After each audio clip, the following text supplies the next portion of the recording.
Pessoal, vamos lá, porque nesse vídeo aqui eu quero falar para vocês sobre o erro de cálculo, tamanho erro de cálculo do governo atual, ok, pessoal, do futuro ex-presidente. Eles achavam que iam resolver todos os problemas, né, depois que conseguissem colocar ali o indicado, o amiguinho Messias, né, por mais que falem que ele é bom, por mais que falem que ele é ruim, eu não confio, né, em algumas questões ali que colocaram sobre ele, ok, por mais que ali a gente viu que o André Mendonça estava apoiando o Messias. E também tem um outro ponto que eu não concordo, né? Falaram que o Lula colocou o Messias de propósito para ser rejeitado, porque na verdade ele queria indicar o Pacheco. Mas espera aí, se o Alcolumbre não pautar outra votação para o STF, se ele realmente cumprir com o que ele falou, que depois a próxima votação para, né, ministro do STF será só depois das eleições, então não faz sentido muito essa teoria de que o Lula estava provocando ali um erro proposital, entendeu? De colocar o Messias, ser rejeitado e depois colocar o Pacheco, que é ali que é mais aceito pela turminha do Supremo Tribunal Federal, pessoal. Então deixa o seu like, porque mais pessoas precisam entender essa análise que eu vou fazer agora do caminho que o Congresso está tomando, pessoal, dessa porteira que abriu e não será mais fechada, pessoal. A gente está vendo uma articulação do Flávio Bolsonaro muito boa com o Alcolumbre, ok? E a gente pode ser que veja agora mais votações, mais temas sensíveis sendo colocados, né, para votação no Congresso, pessoal. Ou seja, um dos temas mais importantes é que eu vou falar para você nesse vídeo aqui, ok? Só se você deixar o seu like, porque é algo que vai fazer com que o STF aí, meu amigo, fique não de mãos atadas, né? Mas a gente provoque ali uma neutralidade no STF que nunca foi visto antes, pessoal, porque o STF ficou muito livre, né, todos esses anos, né? Ali a pessoa entra, ela fica, né, ali anos, a vida inteira, né? É um cargo vitalício. Então, ali, é muita abertura para acontecer o que está acontecendo agora. A gente vê todos esses escândalos, né, com ministros ali do STF, que supostamente ali participaram, né, de todas essas questões que a gente está vendo relacionadas à massa e tudo mais. Então, assim, deu muita liberdade, aconteceu isso. Então, as próximas votações, pessoal, vai ser para a gente colocar mais controle nesses poderes, para a gente poder seguir ali para um Brasil, né, um pouco melhor, pessoal, para não dar ali tanto espaço para acontecer o que aconteceu, certo? Então, deixa o seu like, mais uma vez, peço o seu like para mais pessoas verem o que eu vou te falar agora sobre tudo que está acontecendo, sobre o poder agora que o Congresso viu que ele tem, ok? E o poder que o governo federal perdeu. Se inscreve, ativa o sininho para receber as notificações dos próximos vídeos, pessoal, porque eu tô sempre aqui dizendo para você tudo que está acontecendo nos bastidores da política, pessoal. E aí hoje eu trouxe para você uma notícia da CNN, uma matéria da CNN e da Revista Oeste também, pessoal, que vai complementar o que eu vou dizer em relação ao que está acontecendo no Congresso, pessoal. Então, assim, o governo não enxergou o jogo que enfrentará, né, que enfrentaria no Congresso, diz especialista, pessoal. Então, mas o que jogo é esse aí, né, pessoal? O que está acontecendo? O que o governo viu agora, que parece que ele perdeu ali a mão, o Lula, né, o futuro ex-presidente desse Brasil aqui, parece que perdeu ali um pouco, né, as rédeas do país, pessoal. Ele achava que estava tudo no controle, mas, meu amigo, o que tá acontecendo parece que, ó, as coisas já mudaram de lado, tá? Então vamos entender aqui o que tá acontecendo, pessoal. Essa questão, né, esse erro de cálculo, esse erro ali de rota, ok, que o governo do futuro ex-presidente não viu, pessoal. E agora, mas o que acontece, né? Que eles vão tentar recuperar, já aceitaram a perda, porque as coisas parecem estão se encaminhando para um lado, ok, que talvez eles, que são nossa oposição, não gostem, pessoal. Então eu vou te mostrar aqui qual que foi esse erro de cálculo e o que fez com que essa porteira fosse aberta, né? E era a porteira que o sistema mais temia. Quando eu falo sistema, pessoal, é ali todo o conluio, todo o grupinho do futuro ex-presidente desse Brasil, pessoal. Então, o que é, né? Eu quero falar do efeito dominó, pessoal, porque agora o Congresso viu, né, que, pô, com 41 votos, e se precisar, né, os 54 votos ali para aprovar qualquer tema, né, qualquer ali medida, a gente já tem, ok? Então agora eles vão colocar ali todos os temas mais possíveis. Eu vou falar um tema que é, assim, crucial, que já está sendo falado nos bastidores,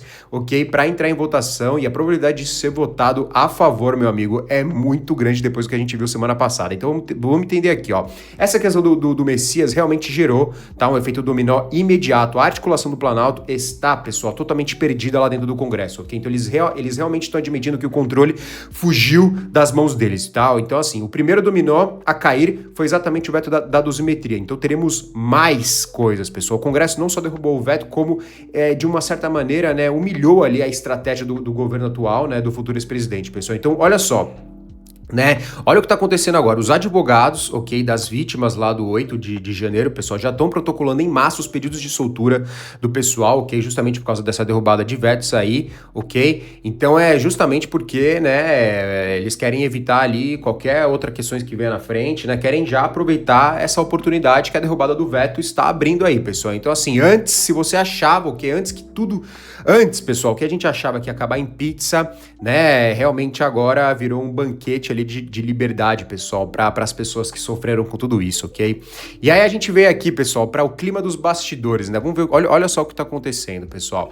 Ó, e só para vocês entenderem, tá? Ó, a pele da dosimetria, olha aqui, ó, a pele da dosimetria pode beneficiar 600 condenados pelo 8 de janeiro, diz a associação. Pessoal, olha aqui, advogados esperam a publicação da lei depois da revogação do veto do presidente Lula para ajuizar medidas para redução de pena, pessoal. Então, assim, a gente tá tendo aí, né, já as ações sendo feitas, né, para a gente aliviar todas essas questões das vítimas do 8 de janeiro, pessoal. Então vamos voltar aqui, né, para esse erro de cálculo, porque olha só o que vai acontecer, pessoal, olha só. Então o que está acontecendo nos bastidores, pessoal? Essa questão da PL, né, da dosimetria ter caído, os advogados agora realmente já estão pedindo, já estão atuando, porque o STF está mais acuado, certo? Então o Senado ali realmente mostrou que, tendo ali os 41 votos para barrar qualquer, né, qualquer projeto, qualquer coisa, e se precisar 54 para pautar algo, né, eles vão para cima agora com diversos temas, como eu falei para você, tá? Então, assim, né, o que acontece? O governo do futuro ex-presidente percebeu que realmente, né, esse presidencialismo de coalizão foi por água abaixo.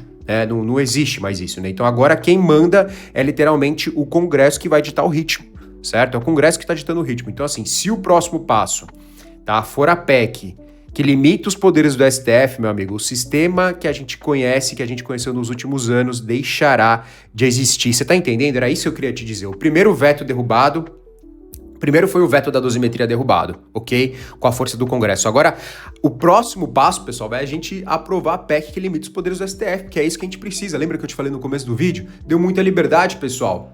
Acabou. Por isso que, por exemplo, pensa no exemplo simples de você estar na rua. Imagina se não tivesse radar em nenhum lugar, nas estradas e tudo mais, pessoal. Todo mundo estaria acelerando, né? Ia ser aquela barbárie, né? De acidentes e tudo mais. Então pensa, precisa existir um controle, né? Porque nós seres humanos, a gente acaba ali tendendo a, né? Se não tiver um controle, se não tiver uma lei, se não tiver um radar, a gente vai embora, né? Então essa PEC em relação que limita os poderes do STF é muito importante para a gente evitar, né? E manter ali forçadamente, obviamente, né? Com essa questão, com essa PEC ali que limita os poderes, uma neutralidade do STF, do Supremo Tribunal Federal, e para evitar e defender eles mesmos, deles mesmos, entendeu? Defender os próprios ministros deles mesmos, porque você, assim, a gente tem uma oportunidade de ter as pessoas boas, neutralidade das pessoas técnicas. Isso depende muito de quem indica. Obviamente que a gente vai ter o Flávio Bolsonaro que vai indicar, que já tá falando em indicar nomes mais técnicos e tudo mais. A gente tem o exemplo do André Mendonça, né, que, pô, é uma pessoa ali de bem e tudo mais. Só que pra gente evitar e pra gente manter ali uma neutralidade, essa PEC ajudaria muito, pessoal. Agora que eu te pergunto pra você comentar aqui, qual seria depois dessa PEC limite os poderes do STF, a próxima, né, o próximo tema que poderia ser votado no Congresso Federal, pessoal. Faça aqui seu pedido, né, ou pressione o seu senador, né, e também quando for votar para, ok, os seus candidatos, ok, lá do Congresso Federal, pessoal, pense muito bem, ok? Faça a melhor escolha, porque é aqui que tudo acontece, como eu já disse nos outros vídeos, pessoal. É aqui no Congresso, que é o Congresso que dita o ritmo, ok? O Congresso é a voz do povo. É isso, é assim que funciona, né? É assim que funciona no Brasil, na teoria, ok? E a gente tá vendo isso agora começar a repercutir na prática. Ou seja, a gente tem o Congresso, ok? E abaixo do Congresso a gente tem os três poderes. Então o Congresso é a voz do povo. É quem representa o povo, tá ali, os deputados, os senadores, ok? E abaixo, ali no segundo nível, a gente tem o Executivo, né? A gente tem o Legislativo, né? Então a gente tem ali o Poder Judiciário, tudo mais, pessoal. Então, o que acontece? Né? O Congresso precisa funcionar do jeito correto. Ele funcionando do jeito certo, né? A voz do povo, a voz da maioria é o que dita o ritmo desse país, pessoal. E a gente vem aqui, né, o enquadramento final para 2026 agora, né, o horizonte ali, né, o que teremos, obviamente, né, pessoal, para 2027, né, é que, né, o governo realmente ele não enxergou essa questão, ele não enxergou, obviamente, né, essa questão aí Do Congresso se tornar independente agora, né, de tirar esses laços, né, obviamente a gente sabe que todos esses escândalos intimidaram, né, as pessoas que estavam ali colocando pressão no Congresso, ok? Que a gente sabe quem era, a gente sabe que tem ali o STF, a gente sabe que o Planalto, futuro ex-presidente, também estava colocando muita pressão ali, né, essa questão como eu disse, do presidencialismo de coalizão, né, ali de intimidação e tudo mais, isso acabou, pessoal. Então parece que a gente tá vendo ali um Congresso mais livre, né? Sem ali medo de fazer o que precisa ser feito, entendeu? Então é o momento em que o futuro ex-presidente, o governo dele, vê que perdeu a mão, né?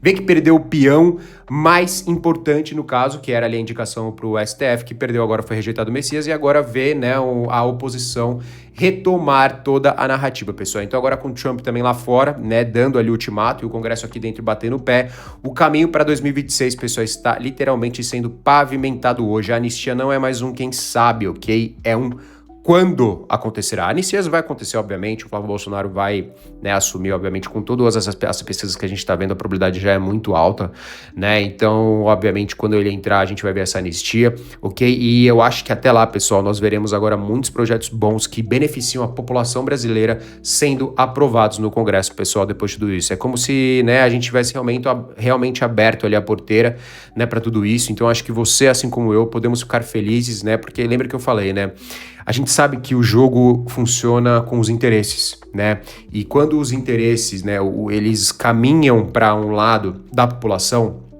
né, um lado do bem comum, aí fica melhor pra gente e aí a gente pode comemorar, pessoal. Então o que acontece? Todos esses últimos anos, nessa cultura, né, de disseminar aquela questão da cultura woke, aquela questão da cultura, né, mais pro lado da esquerda, a gente via ali um status quo, né, de Bruxelas, né, como eu já disse em alguns vídeos, né, algum tempo atrás, que é como se fosse ali um super poderosos, muito ricos ali, ditando mais ou menos o caminho, né, o caminho que eles queriam, né, o caminho que eles queriam, que era mais para gerar confusão, para eles terem mais controle, pessoal. Isso a gente vai para um lado mais filosófico da coisa. E isso, todos esses anos da cultura woke, o governo Biden, tudo isso facilitou muito, né, para que essa cultura que vai de um lado mais esquerda, né, entrasse muito aqui no Brasil, entrasse muito na política, entrasse muito na Europa, entrasse muito nos Estados Unidos. E o que o Trump fez? Ele desafiou tudo isso, né? O Trump desafiou tudo isso e mostrou: quem manda aqui sou eu, né? E a conduta do Trump, ela vai muito contra tudo isso, né, que o mundo estava vivendo, essa ideologia que o mundo estava vivendo nos últimos anos, entende? Então ela vem muito mais a questão da liberdade, da democracia, né, de você ter liberdade, o indivíduo ter essa liberdade, né, tipo, menos apoio para o Estado, mais apoio para o indivíduo, né, para nós termos a nossa liberdade, para nós vivermos em uma democracia mais justa, né? Então, assim, o conservadorismo, a direita, né, ter mais espaço, né, porque é isso que a gente defende, pessoal. Então, vocês perceberam que é como se tivesse tido uma divisão de águas, né? A gente estava vindo, né, de um momento meio que sombrio, né, com toda essa ideologia mais esquerdista. Existiu esse divisor de águas, os resquícios foram todos esses escândalos que a gente está vendo agora, e agora a gente está começando a ver, né, caminhar para o caminho certo, uma ascensão aí, né, de um país mais próspero, pessoal.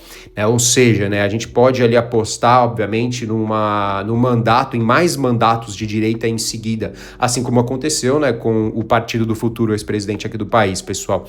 Então, eu quero que vocês entendam que agora o caminho, né, o caminho está mudando, né, as coisas estão se redirecionando para o lado mais, né, da direita, que apoia, obviamente, toda a sua liberdade, a minha, toda a nossa democracia, um país mais justo, né, com menos Estado e mais ali poder privado, né, mais liberdade para cada um, a gente tendo mais oportunidades, né, não só ali um Estado querendo sugar toda a energia da sua população, ou seja, né, a energia financeira, a energia emocional, né, ou seja, energia emocional. Pensa que você entra nas notícias, você só vê escândalo de corrupção. Energia financeira, pensa que tudo que você ganha, todo o patrimônio que você rende, você tem que dar metade, por exemplo, para o Estado.